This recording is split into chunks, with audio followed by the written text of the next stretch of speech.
Tom, I'm going to start though. I want to is that the University of California, Berkeley sits on the territory of the Huchun, the ancestral and unceded land of the sovereign Verona Band of Alameda County. And this land was and continues to be of great importance to the Muwekma Ohlone tribe and other familial descendants of the Verona Band.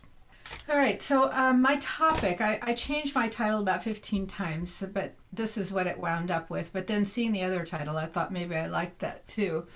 But I'm talking primarily about fire, and I thought I would have more of a reflection of the title of the conference in my talk. So I'm calling it Grazing in California's Multi-Scapes. And what brought about, I haven't worked on fire and fire problems and grazing for a long time. And what stimulated my interest is, as you all are aware, we've had terrible wildfires in much of the world in recent years, and particularly Mediterranean regions of the world like Portugal and parts of Australia, terrible fires. So one morning last fall, I went out and looked out the back window, or looked at this is what I saw. And there is a world out there, and this is midday. And what happened was that for a day or two, it was like the sun never came up. The smoke was so bad. Fortunately, everybody already owned and had masks, so we were very well prepared. But it was shocking. It was utterly shocking. And I became very concerned about the fire problem or the fire crisis in California, which is what it is, and what we might do about it. And in particular, since I'm a grazing person and a range person, what grazing could contribute to it. I was also very surprised that all the time through these fires, grazing was never mentioned as a way to reduce the chance of fire, and yet I knew in many other countries it's considered an important tool. So what the heck is wrong with California? And at the end of this talk, I have some questions that will help me think through this more if you care to help me answer them.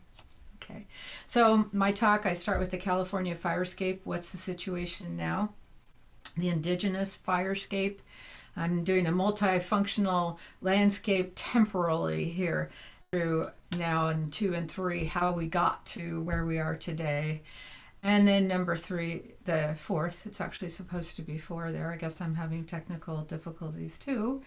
Number is about what can we do with grazing and what is the possibilities for helping with the wildland fire crisis in California and in other places in the world, of course.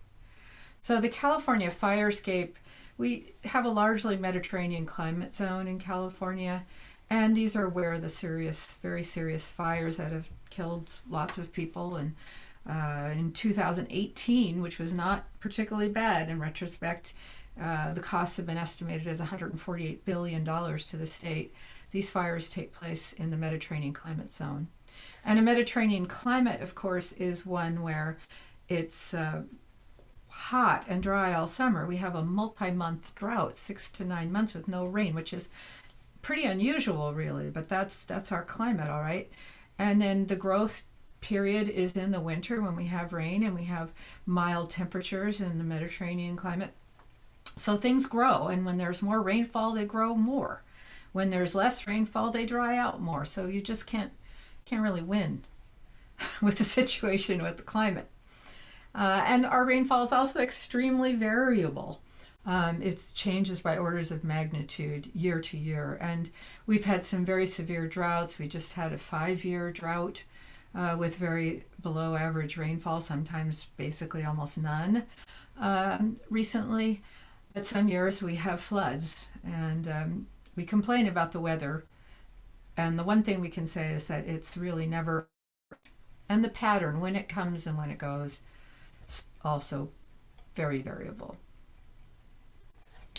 The other thing about California is that we have all these non-native species from other parts of the world. The ones that are most common in California are from other Mediterranean environments. They can be thousands of pounds per acre and even more thousands of pounds per hectare in a given year due to the productivity of the California grassland. And interestingly, our previous grassland, the native species are smaller, and the grasses anyway are bunched. So it doesn't have this huge pileup of continuous fuel that we have in our California grassland today with these fuel grasses that came here with colonists in the 18th century and are pre-adapted to grazing and cultivation. They also have a terrific adaptation to drought. They die. Now, I saw this talk recently on marine biology, and I didn't think it was going to be relevant to talks about fire because it is, after all, underwater. But this is a healthy coral reef with herbivorous fish, a healthy complement of herbivorous fish, and you can see it's high in diversity, it's colorful, it's beautiful. It occurred to me when we got to this slide, which was one without the herbivorous fish keeping the vegetation under control, that we're in kind of this situation in California. We have tremendous growth of vegetation, and it's endangering us, and not much controlling that growth anymore. And I'll tell you what we used to have that helped keep the ecosystems of California more diverse and healthy. We also have, of course, climate change, big surprise. Here's an estimate from the California Department of Forestry of what the wildfires would be like, how many acres, millions of acres would burn with climate change and how many without. I've tried to change the hectares on everything, but I guess I missed this slide. So climate change is a major contributor to our situation. This is the wildfires where they were in 2020. I mean, we have wildfires every year, often many. This is an awful lot. I'm located right here, by the way, even at this moment. But then I put this graph together, and I was actually shocked. I mean, I had to look up the number and add it myself, put it in the graph myself, so I didn't know until I compiled it exactly how terrible 2020 was. That's terrible. That's a lot. That's more than twice as much as has ever burned since we've been keeping records in history. Recorded, whatever. Also, quite in 2018, enough greenhouse gas was emitted to make up for all, it's equivalent of transportation in California, basically, which is a lot.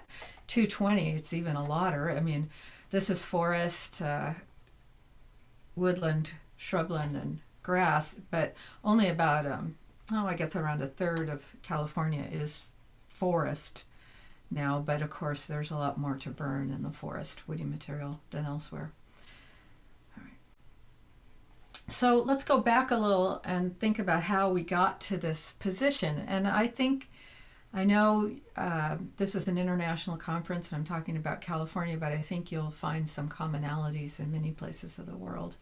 Our indigenous Native Californians, there was around 300,000 at the time of contact. Of course, that's widely, people argue about it because nobody took the census in 1800 or 1700, but they manipulated this vegetation very actively for thousands of years, and I don't think that's unusual around the world. And California, fire was the major tool.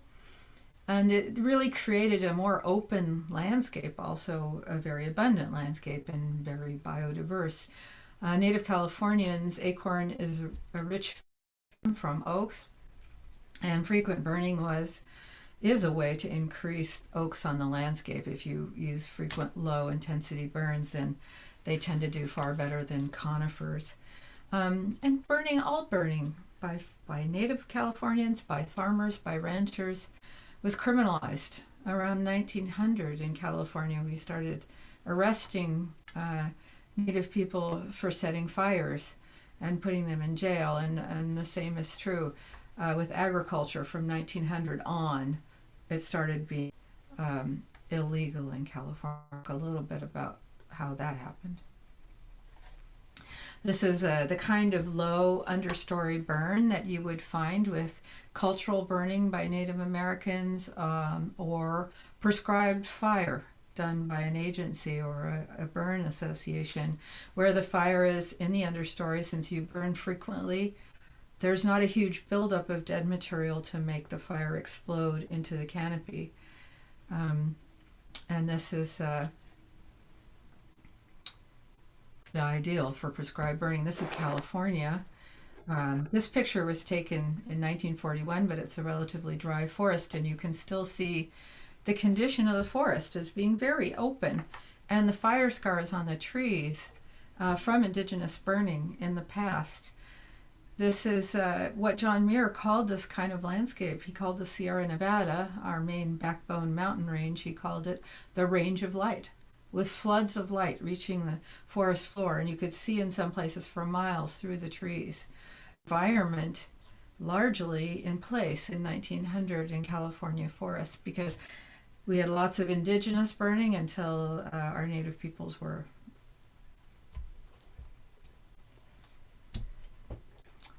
extirpated. And anyway, taken from the land, many killed, of course. And but anyway,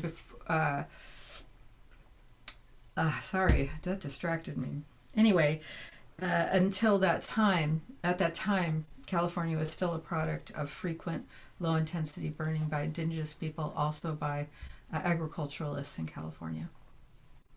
So what happened after 1900? And I tend to call the 20th century building the fuel-scape. It was sort of piling on the Kindle to provide the conflagration that would happen in California. John Muir, the father of the National Park Service and inspiring preservationist, hated fire. He was really good at looking at the geological history, but not at the management history of the California that he loved and the range of light. You know, fire, the axe, and wholesale vandalism have long threatened the forests of the country with utter destruction. Fire is bad, bad, bad, and is an act of vandalism, basically, in California, when it was part of a very a management with a very long history, thousands and thousands of years. Nature sends down fire from heaven every year in the form of lightning, making the care of man all the more necessary. And in fact, the NSF in the 30s offered grants for figuring out how to stop lightning because it was setting too many fires. I don't think that worked out. And then also after 1900, we started administering our forest preserves that had been set aside to protect forests and watersheds.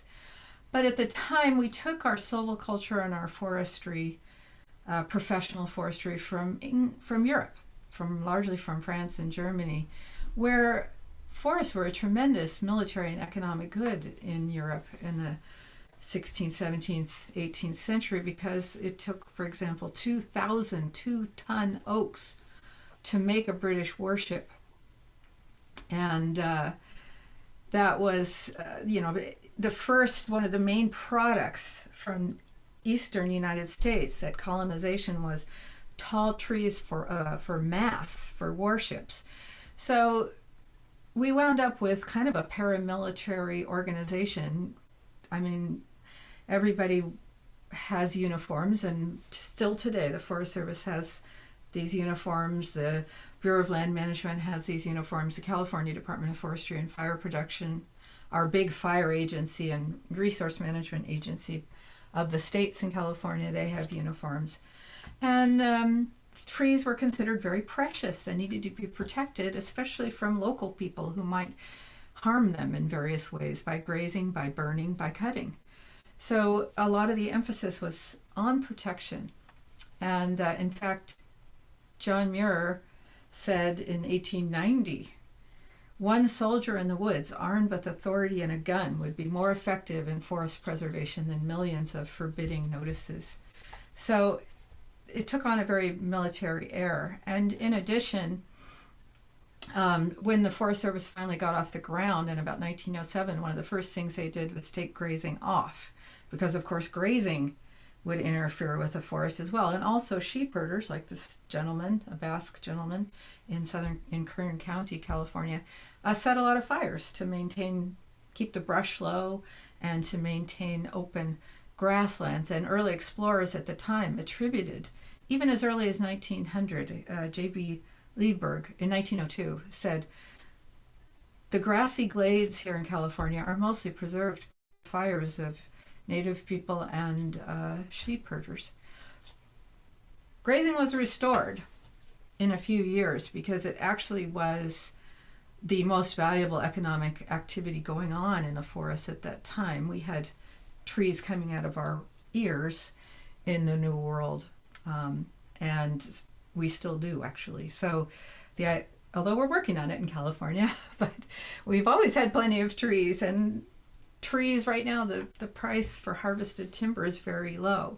So it still is, but nonetheless, organized grazing, it was pretty clear, at least established, so that white people, people who owned land, people who raised cattle and were sedentary as opposed to these sheep herders that moved around, they were the ones who got the permits to graze on the national forests. And in fact, the President Roosevelt said, many of the people in these imperiled regions are not permanent inhabitants at all. And he's talking about forests. They are mere with no intention of remaining for any great length of time in the locality where they happen to be for a moment, and with still less of seeing their children grow up there. They of course care nothing whatsoever for the future of the country.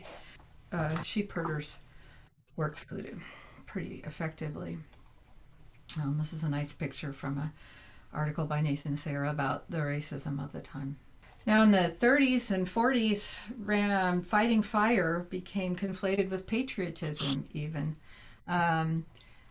Uncle Sam, here you see him pointing to the forest and saying, it's our fault if these forests burn, we need to fight fire. And for foresters, fire, their idea of producing the maximum amount of timber was an overarching goal, and fire was seen as in slowing that progression to maximum timber production as a source of disturbance and a threat. The first major ad campaign by a public agency in the United States was produced by the Forest Service, and they found a bear in New Mexico from a burned forest in 1950 in a tree, and he became the symbol of how bad fire was and how bad fire would be for the forest. And one thing we can say for sure is that over time, this little bear has become quite buff. It's gotten more and more, now he has a hat on, and he's carrying a shovel, and he looks a little command and control-y to me.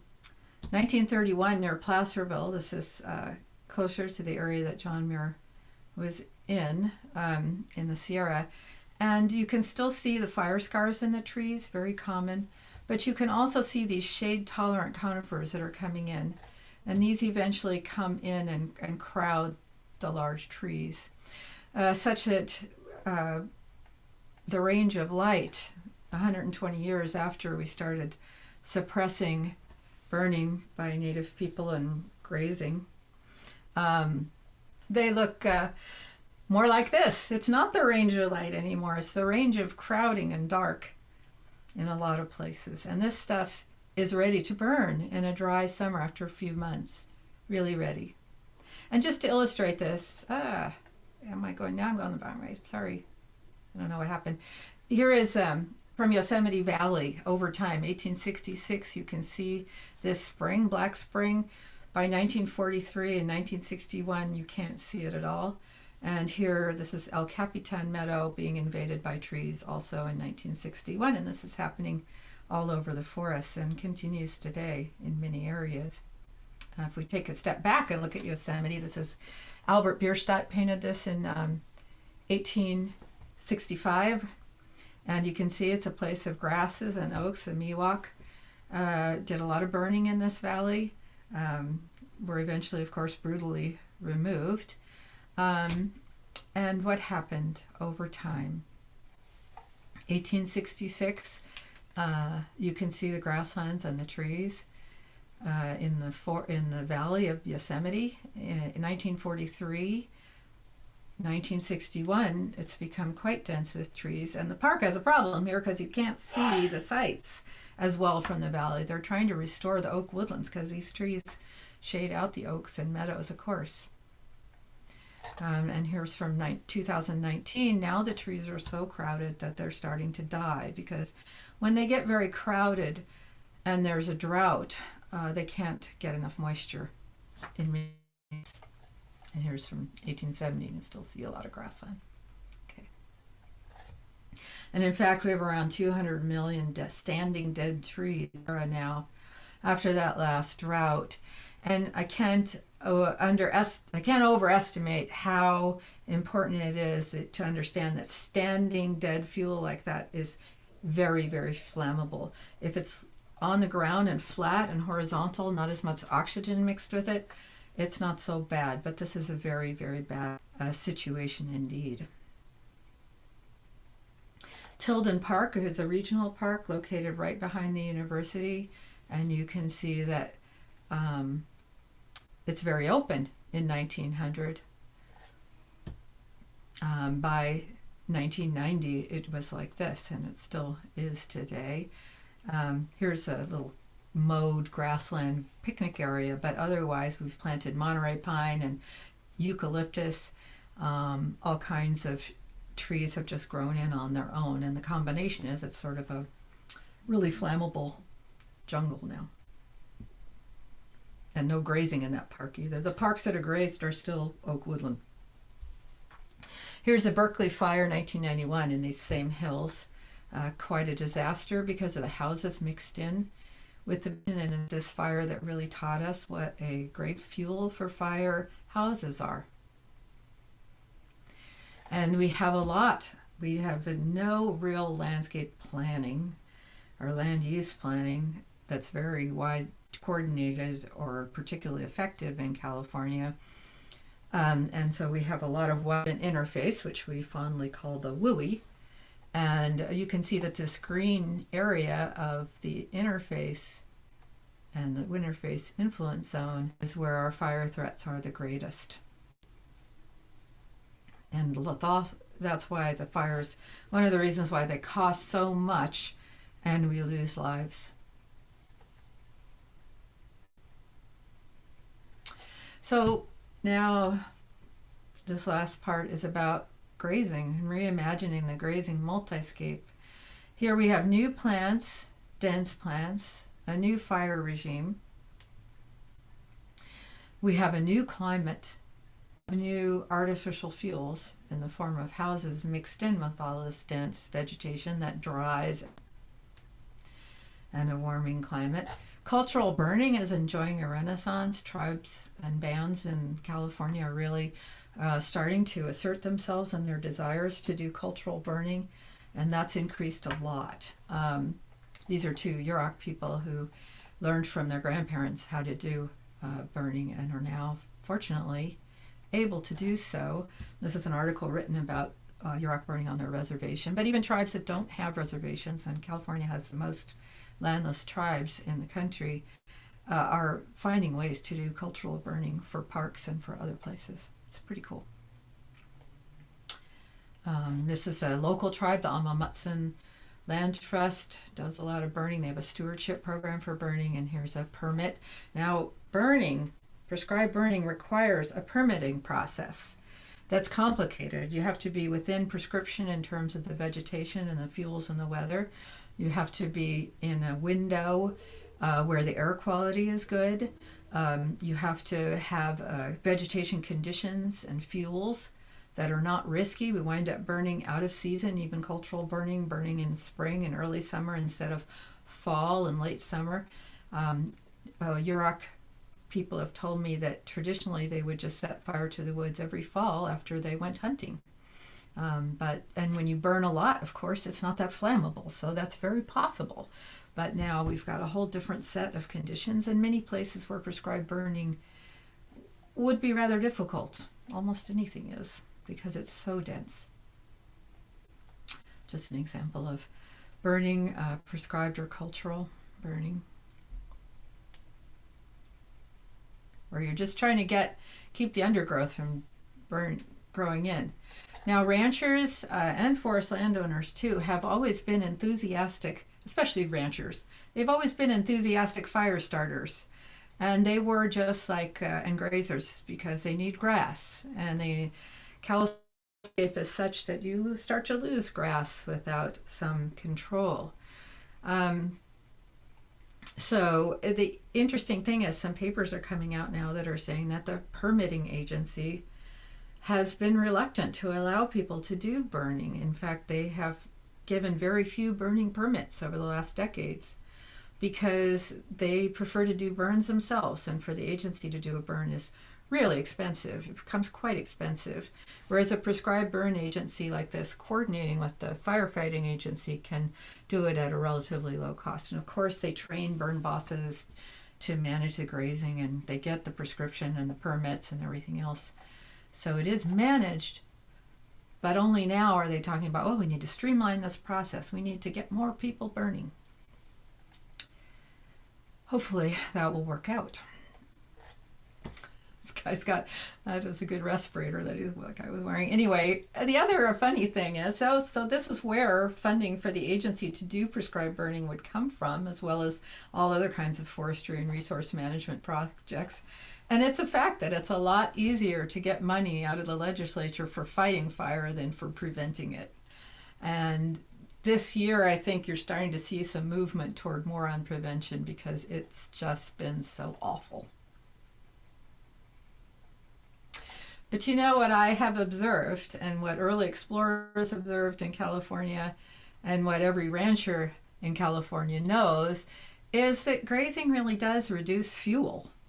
And in fact, if you talk to firefighters out in the field, they love grazing. They like to make their stand in a grazed area. This is one of our research stations with sheep grazing, and here is where they made their stand. This is ungrazed, and this was grazed, and they were able to stop the fire there. And in fact, in this earlier picture, you may have noticed this helpful cow. Where are they making their stand? In a cow pasture, because it's relatively safe. So grazing must have something to offer, right? Livestock grazing can also suppress some types of shrubs in the seedling stage, and it can extend the benefits of burning. Since burning, getting permits and doing it right, I've had students who wanted to study burning and they couldn't get a burn done in time to write their dissertation. So it's a little cumbersome, takes a lot of permits, but so a lot of times it becomes sort of a one-time treatment, and the stuff starts pretty fast. So grazing can also extend the impacts and the benefits of a fire. Now, the other thing I wanted to point out here is everything's different to place in the state, right? To think about using grazing or fire, you need to know the kind of vegetation, the topography, whether these shrubs are palatable.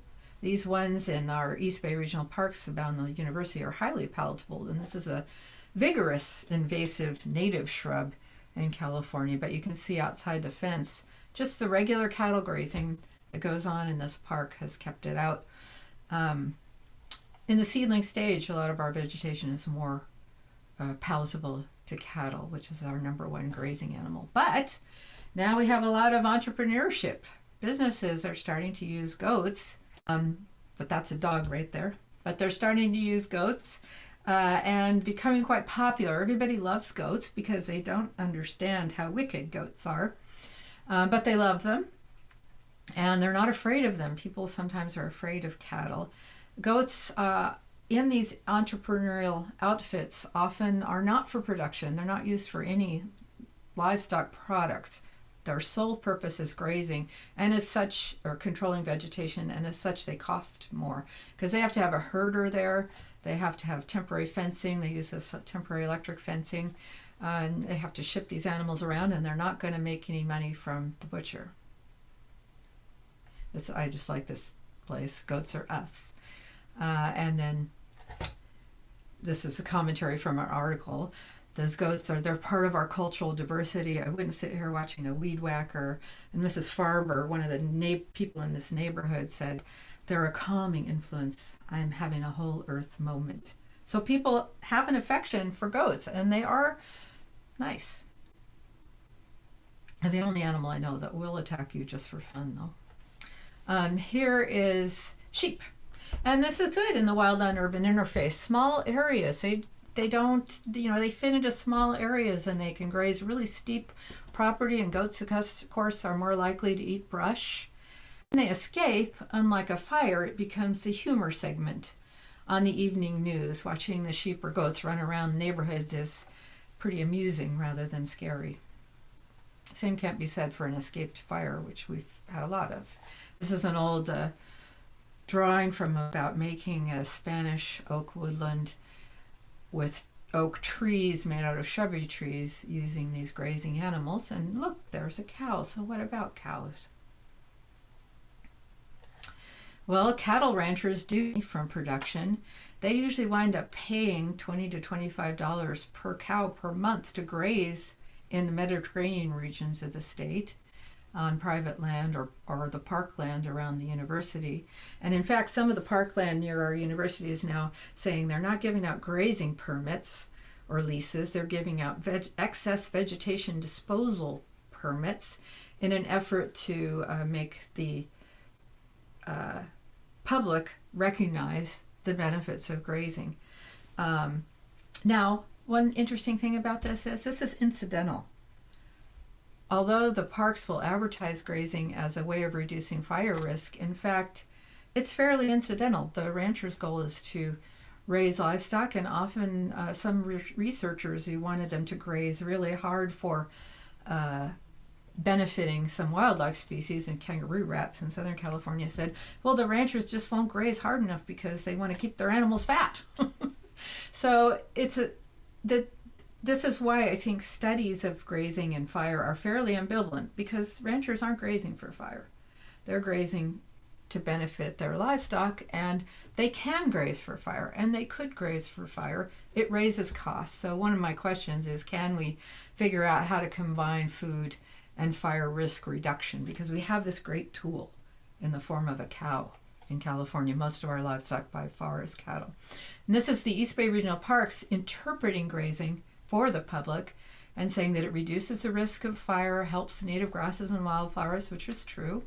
It also benefits many wildlife species and a number of endangered species. So by promoting it to the public, they've been quite successful actually in the East Bay Regional Park.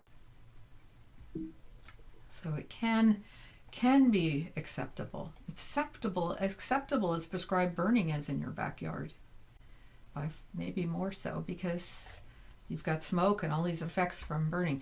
So vegetation management in California, this article is coming out soon, I hope.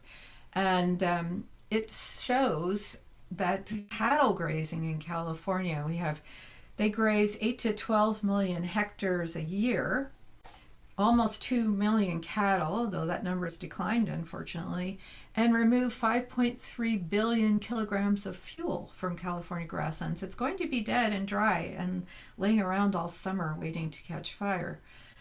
So that's pretty big. When you look at the other things, we have a new federal state collaboration to thinning project, which will be 0.4 million hectares a year for about 15 years.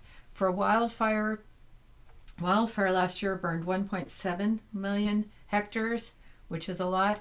All the prescribed cultural and controlled burning we're doing in the state is less than 40,000 hectares a year. For some of the reasons I've mentioned. Targeted grazing by goats and sheep is less than 30,000 hectares a year. As far as we know, it's an estimate because there's no agency monitoring it. Here we have cattle grazing, the #1 vegetation program in the state, and we're not talking about it in the media or in the press. Ranchers and range managers are talking about it.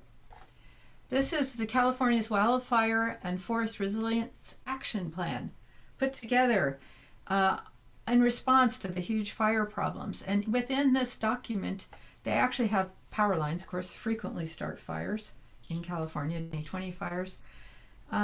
They show grazing underneath there and how useful that would be in a power line area, but they never say the word in the report. Never. It's all about burning. Don't get me wrong, I'm in favor of prescribed burning, and particularly cultural burning. We have these firefighters with us. Why are they neglected in press and policy? Why don't we talk about it? Why don't we develop programs to incentivize grazing for fire reduction and compensating ranchers for their costs to do that? I have another question, which is, can we purposefully graze for fire hazard management and produce food? What would that take?